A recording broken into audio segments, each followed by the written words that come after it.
여러분 반갑습니다. 인공지능 도시건설 프로젝트 항공편에 오신 여러분들을 환영합니다. 본 과정은 인공지능 주택 만들기, 드론 비행, 자율주행 자동차, 친환경 에너지 등으로 구성된 인공지능 도시건설 프로젝트 중에서 드론에 대해서 알아보는 시간입니다.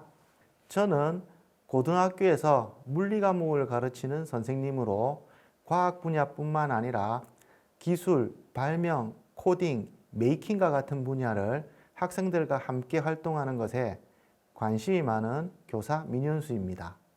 그래서 보시는 바와 같이 이러한 활동을 줄곧 해오고 있습니다. 이번 강좌는 인공지능 도시건설 프로젝트의 두 번째 부분인 항공편입니다. 활동에 앞서 몇 가지 안내드리겠습니다. 인공지능 도시건설 항공편은 초등학교 5학년 학생부터 고등학교 2학년까지 학생을 대상으로 드론 조종뿐만 아니라 코딩으로 드론을 제어하는 활동을 통해 코딩 및 인공지능의 개념을 학습하기 위해 제작되었습니다. 우리가 사용할 교구는 로봇마스터 TT 드론과 태블릿 PC입니다. 태블릿 PC는 자신이 가지고 있는 스마트폰을 이용해도 됩니다. 여기서 주의할 점은 스마트폰은 기종에 따라 우리가 사용할 로봇마스터 TT 드론과 호환 문제로 사용이 안 되는 경우도 있다는 것을 알아두시고 사용 가능한 스마트폰을 준비해 주시면 됩니다. 초등학생도 수업에 참여할 수 있도록 블록 코딩을 사용하도록 하였습니다. 그리고 로봇마스터 TT 드론이 구현할 수 있는 기본적인 기능만 구성하였습니다. 더 많은 센서와 파이썬을 이용한 텍스트 코딩을 공부한다면 로봇마스터 TT 드론에 더 많은 기능을 사용할 수 있습니다. 인공지능 도시건설 프로젝트의 항공편은 총 8차시로 구성되어 있습니다. 차시의 활동 내용은 다음과 같습니다. 1차시에는 드론이란 무엇이고 드론이 날아다닐 수 있는 과학적 원리는 무엇인지 알아보는 시간이고요. 2차시는 드론 조종법을 익히는 시간입니다. 3차시는 드론 조종을 통해 사진 및 영상을 촬영해 보는 시간이고요. 4차시는 드론 제어를 위해 가장 기본이 되는 코딩을 해보겠습니다. 5차시는 미션 패드를 활용해 위치의 정확도를 높이는 과정을 실습해 보겠습니다.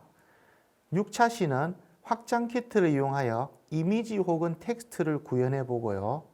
7차시는 도형과 색깔을 인식하는 인공지능 드론을 구현해 보겠습니다. 8차시는 자동 장애물 회피 기능과 여러 대의 드론을 한 번에 제어하는 군집 비행을 실행하는 것으로 본 강좌를 마치겠습니다.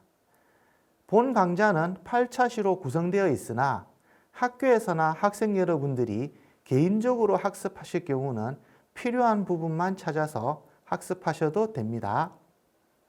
본격적으로 수업을 시작해 볼까요? 이번 시간에는 드론의 기원, 비행 원리, 안전 수칙 및 조종 자격에 대해서 알아보는 시간입니다. 이론적인 내용이라 약간 따분할 수도 있지만 그래도 드론을 날리기 위해 알아야 할 내용이므로 학습을 하도록 하겠습니다. 자, 그럼 드론은 어떻게 만들어지게 되었는지부터 알아보겠습니다. 1930년대 초 영국에서 비행기를 격추시키는 훈련을 하기 위해 표적으로 사용할 무인 비행기를 만들었는데 그 이름이 퀸비였습니다. 우리나라의 삼성 스마트폰도 갤럭시 Z, 갤럭시 S 등 갤럭시 시리즈가 있는 것처럼 영국에서 만든 비행기에 퀸비라는 비행기 시리즈가 있었으며 무인 표적기는 그 퀸비 시리즈 중 하나입니다. 문제는 이 이름이 여왕이 통치하는 영국에서 여왕벌을 표적으로 사용한다는 표현이 되어버린 것입니다. 여왕이 보면은 기분이 나쁘겠죠. 자기를 표적으로 사격 훈련을 한다니 말입니다. 그래서 이 무인 표적기의 이름이 드론, 즉 수폴로 이름을 바꾸어 부르게 되었다는 유래가 있습니다. 그리고 사전을 검색해 보면 드론은 웅웅거리는 소리라는 의성어라는 뜻도 있는데요. 이것은 드론 프로펠러가 회전하면서 나는 소리와 유사하다 하여 드론이라고 부르게 되었다는 이야기도 있습니다.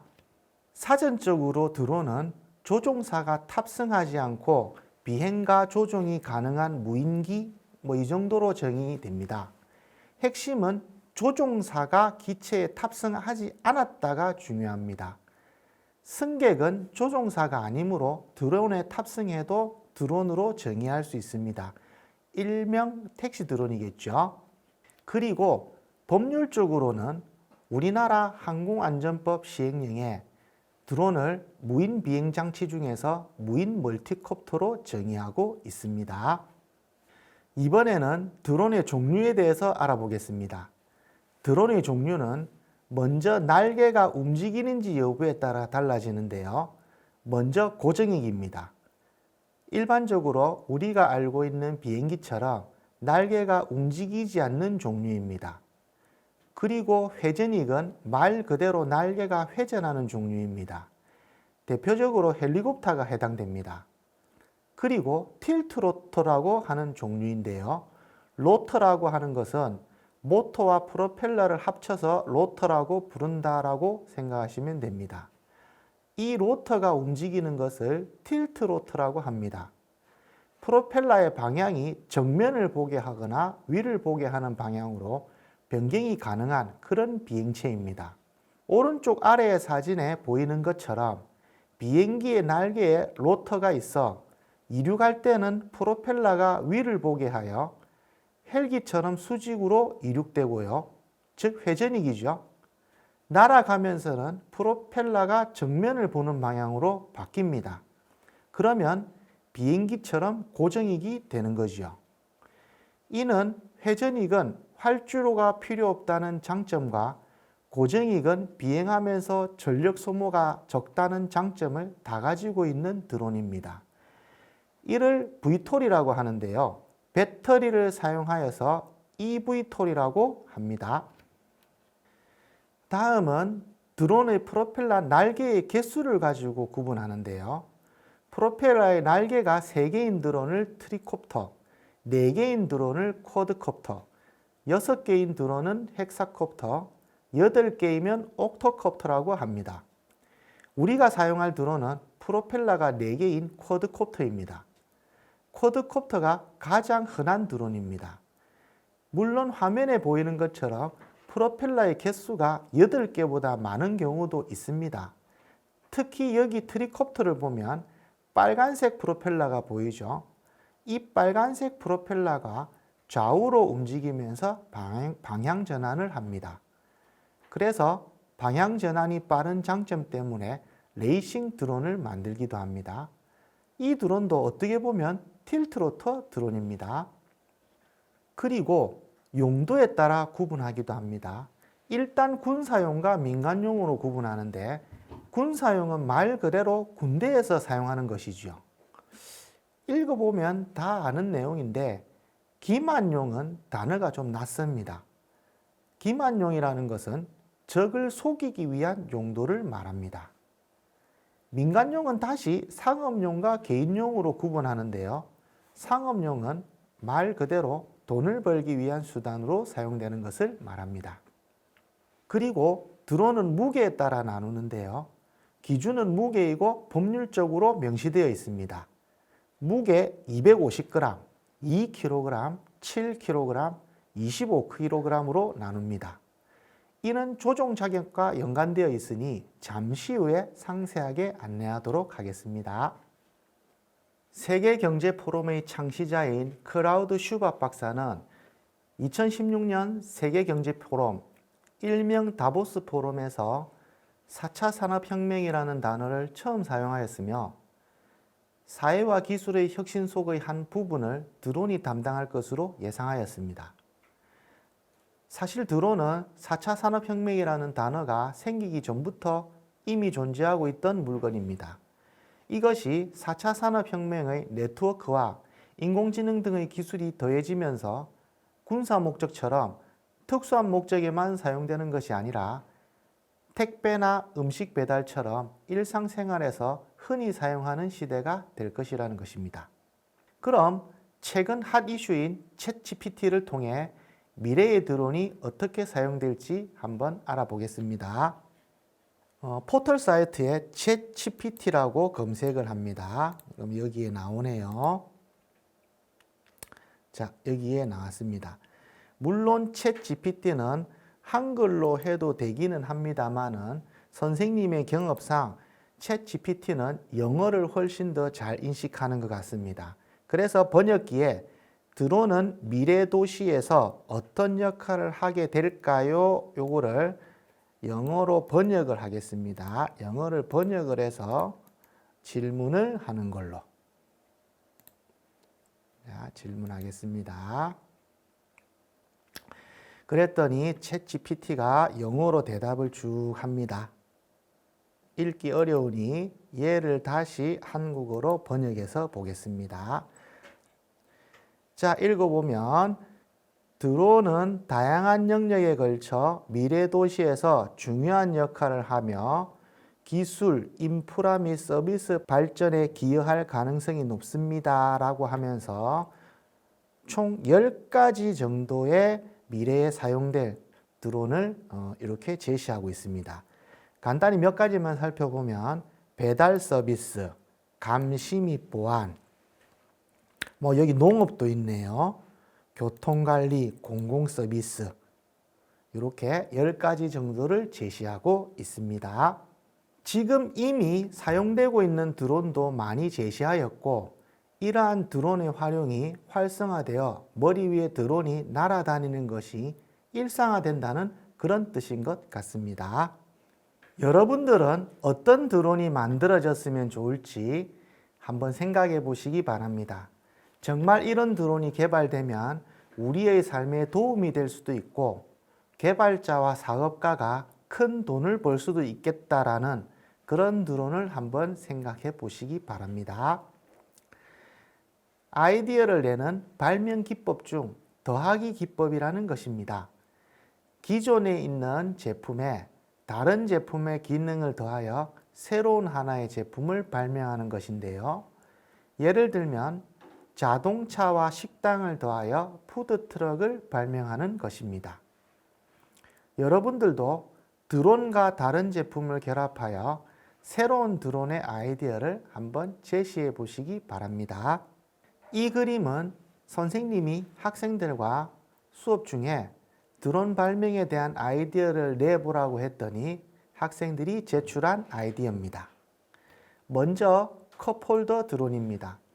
이 드론은 음료수를 드론이 대신 들어준다고 하네요. 선생님은 마라톤 선수에게 엄청 필요할 것 같다는 생각이 듭니다. 다음은 사진 프린트기 드론입니다. 여학생이 제출한 아이디어인데요. 친구들과 찍은 사진을 친구들에게 출력해주고 싶은 것 같네요. 재미있는 아이디어라서 소개합니다. 다음은 드론에다가 필기구를 달아서 아주 큰 그림을 그리는 드론입니다. 아파트 벽에도 그림을 그릴 수 있어 광고용 등등 활용도가 아주 좋을 것 같습니다. 다음은 드론에 광고판을 장착한 광고 드론입니다. 광고판은 사람들의 시선을 끌어야 하는데 프로펠러 소리 때문에 최소 한 번은 보겠네요. 광고 효과가 좋을 것 같습니다. 다음은 드론에 톱을 장착하여 키가 큰 나무에 가지를 친다거나 하는 절단용 드론입니다. 역시 사람이 갈 수 없는 곳에서 임무를 수행하니 편리함을 주는 드론이겠네요. 다음은 우산을 들어주는 드론입니다. 역시 초등학생들은 드론에게 심부름을 시키고 하는 경향이 크네요. 우산을 드론이 들어주면 손이 자유로우니 아주 편리한 드론이 될 것 같습니다. 다음은 배드민턴 치는 드론입니다. 배드민턴 셔틀콕이 가벼워서 드론 프로펠러 바람에 셔틀콕이 견딜 수 있을지 약간 의문이 들지만은 드론 축구도 있는데 배드민턴도 한번 개발해 볼 가치는 있는 것 같습니다. 일단 드론 조정을 아주 잘해야 될 것 같습니다. 마지막으로 낙엽 치우는 드론입니다. 드론이 비행하면 프로펠러에서 바람이 부니까 이를 이용해서 낙엽을 치우자는 것인데요. 이런 것은 아이디어의 융통성이라고 합니다. 드론으로 할 수 있는 새로운 기능을 제시한 경우네요. 여러분들은 어떤 드론에 대한 아이디어를 제시하셨나요? 드론이 중력을 이기고 하늘을 나는 원리는 과학적으로 몇 가지 원리가 적용됩니다. 그 중에서 여러분들이 학교에서 배운 과학 내용으로 설명 가능한 것이 작용-반작용 원리입니다. 작용-반작용 원리의 가장 대표적인 예는 자석입니다. 그림과 같이 왼쪽의 S극은 오른쪽의 N극을 당깁니다. 그리고 오른쪽의 N극도 왼쪽의 S극을 당깁니다. 이렇듯 힘은 일방적으로 작용하지 않고 서로 작용합니다. 그래서 어떤 물리 교과서에서는 힘을 상호작용이라고 정의하기도 합니다. 이렇게 힘은 서로에게 작용하는데 이때 하나의 힘을 작용이라고 하면 나머지 하나는 반작용이라고 합니다. 이 원리를 드론에 적용시켜 설명하겠습니다. 드론은 프로펠러가 돌아가면서 하늘을 나는 것쯤은 여러분들도 알고 있죠. 드론의 프로펠러는 선풍기처럼 휘어져 있습니다. 그러다 보니 프로펠러가 회전하면서 선풍기처럼 바람을 아래로 내보냅니다. 즉, 프로펠러가 공기를 아래로 밀면 반작용으로 공기가 프로펠러를 밀어 올립니다. 드론의 프로펠러는 드론에 붙어 있으므로 프로펠러만 상승하는 것이 아니고 드론 전체가 상승하는 것이죠. 문제는 드론의 프로펠러가 하나만 있는 것이 아닙니다. 프로펠러 개수는 3개짜리부터 여러 개를 장착하는데요. 아주 크거나 특수한 용도가 아닌 이상 프로펠러 4개가 가장 일반적입니다. 그리고 드론도 앞뒤가 있습니다. 여기 보이는 매빅 드론이나 우리가 사용할 텔로 드론의 경우는 카메라가 이렇게 있습니다. 이런 드론은 카메라가 보는 방향이 앞쪽이 됩니다. 그런데 여기 보이는 드론은 카메라가 없습니다. 카메라가 없다면 이렇게 전원을 켜보면 앞쪽과 뒤쪽의 색깔이 다릅니다. 앞쪽은 초록색, 뒤쪽은 빨강색 LED 전구를 켜서 시각적으로 구분합니다. 물론 카메라가 장착된 드론도 LED를 달아서 표시를 해주기도 하고요. LED 색깔은 제조회사마다 차이가 있으니 앞쪽은 반드시 빨간색이라고 말할 수는 없습니다. 다시 보겠습니다. 드론에는 프로펠러가 하나만 있는 것이 아니라고 했습니다. 그래서 드론의 앞쪽에서 오른쪽에 있는 프로펠러를 A라고 하고 반시계 방향으로 순서를 정해 B, C, D라고 하겠습니다. 왜 이렇게 드론의 프로펠러의 순서까지 정해서 설명하느냐 하면 드론 프로펠러 회전 방향이 모두 동일하지 않기 때문입니다. 먼저 프로펠러 A와 C의 회전 방향을 보겠습니다. 프로펠러 A와 C의 모양을 보면 화면의 검은색 화살표 방향인 반시계 방향으로 회전해야 프로펠러가 공기를 아래로 밀어냅니다. 그러기 위해서는 드론이 프로펠러 A와 C를 반시계 방향으로 회전시킵니다. 그러면 반작용으로 프로펠러는 드론을 빨간색 방향인 시계 방향으로 이렇게 회전을 시키게 됩니다. 다음은 프로펠러 B와 D의 회전 방향을 보겠습니다. 프로펠러 B와 D의 모양을 보면 화면의 검은색 화살표 방향인 시계 방향으로 회전을 해야 프로펠러가 공기를 아래로 밉니다. 그러기 위해서는 드론이 프로펠러 B와 D를 시계 방향으로 회전을 시킵니다.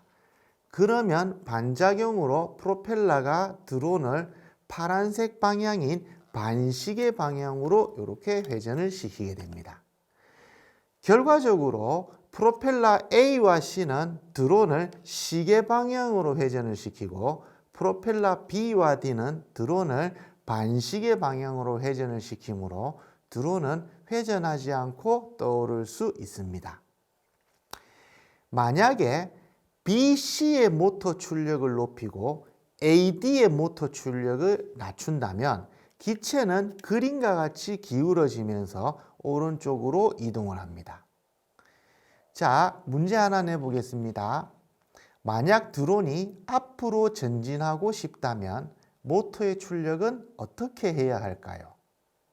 C와 D의 모터 출력은 높이고 A와 D의 모터 출력을 낮추면은 이렇게 기울어지면서 앞으로 전진하겠죠.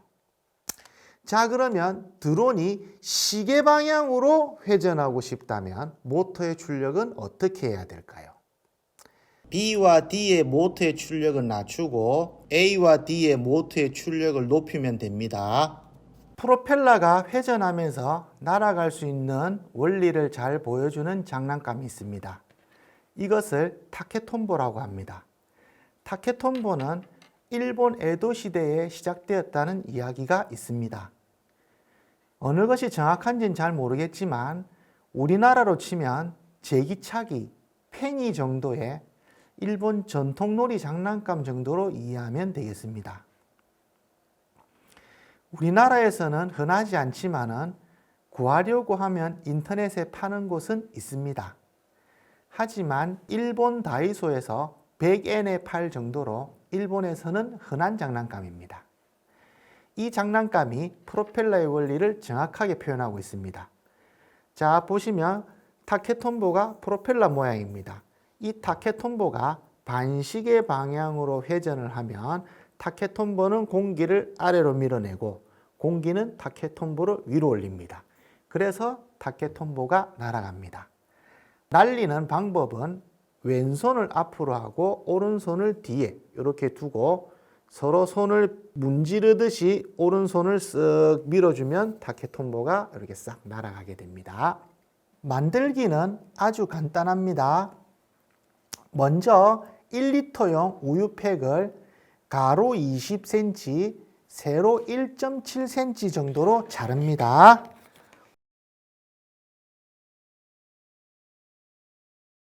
워크북에는 주름 빨대의 주름 밑부분을 자르라고 되어 있지만은 선생님이 가지고 온 빨대는 주름이 없으므로 다음 단계로 넘어가겠습니다. 다음 빨대 끝을 잡아서 1.5cm 정도 자국을 냅니다. 그리고 그 자국 낸 자리를 이렇게 자르겠습니다. 다음 잘랐던 우유팩을 반으로 접어서 그 빨대 자른 자리에다가 이렇게 끼우도록 하겠습니다. 자, 그 다음 테이프를 이용하여 고정하도록 하겠습니다. 자, 고정된 것이 보이나요? 자, 다음은 빨대를 이렇게 두고 화살표 모양이 되게끔 접습니다. 위쪽에 있는 녀석은 위쪽으로 이렇게 접고요. 아래쪽에 있는 녀석은 아래쪽으로 이렇게 접습니다. 그래서 화살표 모양이 되게끔 접습니다. 요게 얼마나 많이 꺾이느냐에 따라서 잘 날 수도 있고 잘 날지 않을 수도 있습니다. 자, 이렇게 타케톤보가 완성이 되었습니다. 지금까지는 드론이라는 것이 무엇이고 날아가는 원리가 무엇인지 알아보았습니다. 그럼 이제 드론을 날려야겠죠. 하지만 드론을 날리기 전에 안전하게 드론을 날리기 위한 것들에 대해 알아보겠습니다. 장난감 드론으로 사람이 다치는 경우는 거의 없습니다. 간혹 드론 프로펠러가 옆 친구의 눈을 찌르는 경우가 발생할 수도 있겠지만 장난감 드론의 속도는 눈에 보이는 드론을 피할 수 있을 정도의 속도라서 아직 선생님이 수업하면서 장난감 드론으로 학생이 다친 경우는 한 번도 없었습니다. 그런데 여학생 머리카락이 프로펠러에 감긴 경우는 있었습니다. 장난감 드론으로 조종 연습을 하더라도 좁은 공간에서 여러 대의 드론을 날리는 것은 추천하지 않습니다. 순서대로 돌아가면서 조종 연습을 하는 것을 추천드립니다. 문제는 여기에 보이는 매빅 드론처럼 야외에서 날리는 드론입니다. 야외에서 날리는 드론은 야외에서 부는 바람을 이기고 날아야 하기 때문에 모터의 출력이 강해야 합니다. 그러다 보니 배터리도 커지고 드론 모터 및 프레임도 장난감 드론보다 무겁습니다. 그리고 높이 날기 때문에 추락하거나 충돌하면서 드론이 망가지는 것뿐만 아니라 추락한 드론이나 충돌 파편들에 의해 사람들이 다치거나 물건이 파손되는 경우도 많기 때문에 안전을 위해서 몇 가지 당부드리겠습니다. 먼저 드론도 신고를 해야 됩니다. 자동차도 구입하면 등록하고 번호판을 달고 다녀야 하죠. 그런 것처럼 드론도 신고하고 기체 번호를 받습니다. 하지만 2km 이하 비사업자용은 신고 안 해도 됩니다. 여기 보이는 매빅 정도 되면 신고 안 해도 된다는 얘기입니다. 그리고 자동차도 주기적으로 안전점검을 받습니다. 선생님 차도 지난달에 안전점검을 받았는데요. 드론은 25kg가 넘으면 25kg가 넘는 무거운 드론은 안전성 검사도 받아야 합니다. 그리고 자동차도 운전하려면 면허증이 있어야 하죠. 그런 것처럼 드론도 조종자 증명, 즉 자격증이 필요합니다. 앞서 설명했던 드론의 무게에 따라 나누고 가벼운 것 순서로 4종, 3종, 2종, 1종 이렇게 구분됩니다. 250g 이하의 장난감 드론은 자격도 기체 신고도 필요 없습니다.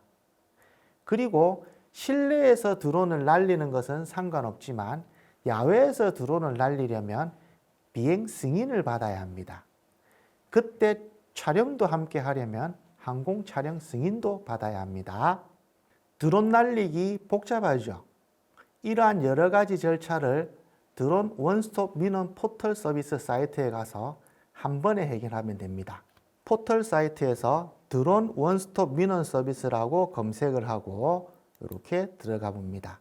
여기에 보면 비행장치 신고도 있고 사업자 신고도 있고 비행 승인 신청도 있고 여기 사이트에서 모든 것을 한 번에 다 할 수 있습니다.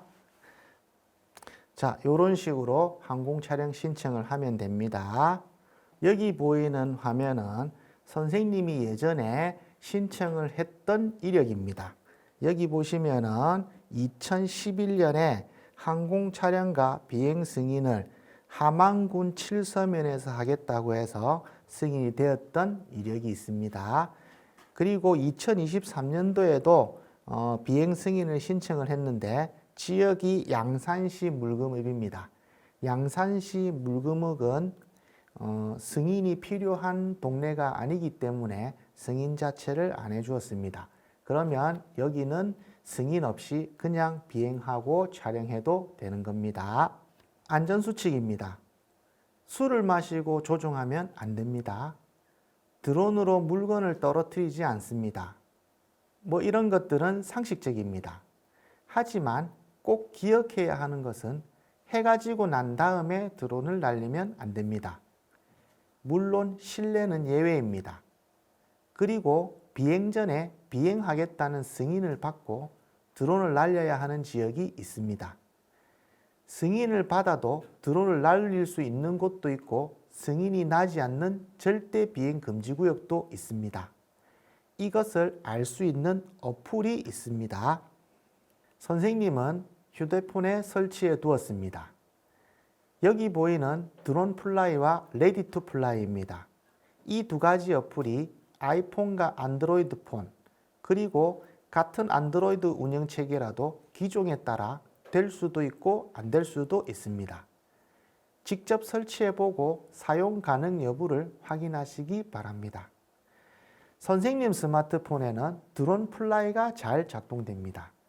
드론 플라이 어플로 실행시키면 보이는 화면과 같이 자신의 위치와 비행 금지 구역을 보여줍니다. 비행 금지 구역 외에도 다른 정보도 제공하니 참고하시면 됩니다. 그리고 조종 자격을 취득하는 방법입니다.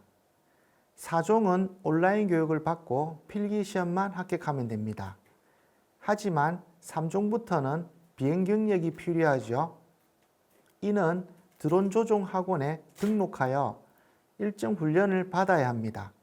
그리고 실기시험도 쳐야 하고요. 선생님은 온라인 교육과 필기시험만 치는 4종을 취득하였습니다. 그래서 항공 촬영이 가능한 드론을 조종할 수 있습니다. 여기 보이는 매빅을 이용해서 촬영을 하고 싶다면 4종 자격을 취득해야 됩니다. 선생님이 지도하는 드론 동아리 학생들도 4종을 취득하여 이번 여름방학 때 영상을 촬영하였습니다. 여러분들도 한번 도전해 보시기 바랍니다. 4종 자격을 취득하기 위해서는 포털 사이트에 한국교통안전공단 배움터라고 검색을 하면 이렇게 나옵니다. 자, 여기를 들어가 보면 이렇게 나오는데요. 여기에 과정 안내를 보면 항공을 클릭하면 여기에 무인동력 비행장치 4종 여기 보이시죠? 요거를 신청해서 온라인 교육을 받습니다. 그 교육을 받고 난 다음에 시험을 쳐서 합격을 하면 4종 자격을 취득하게 되고 2km 이하의 촬영이 가능한 드론을 여러분들이 조종할 수 있는 자격을 취득하게 됩니다. 이번 시간에는 인공지능 도시건설 프로젝트 항공편의 드론의 종류, 비행 원리, 비행 수칙 및 조종 자격에 대하여 알아보았습니다.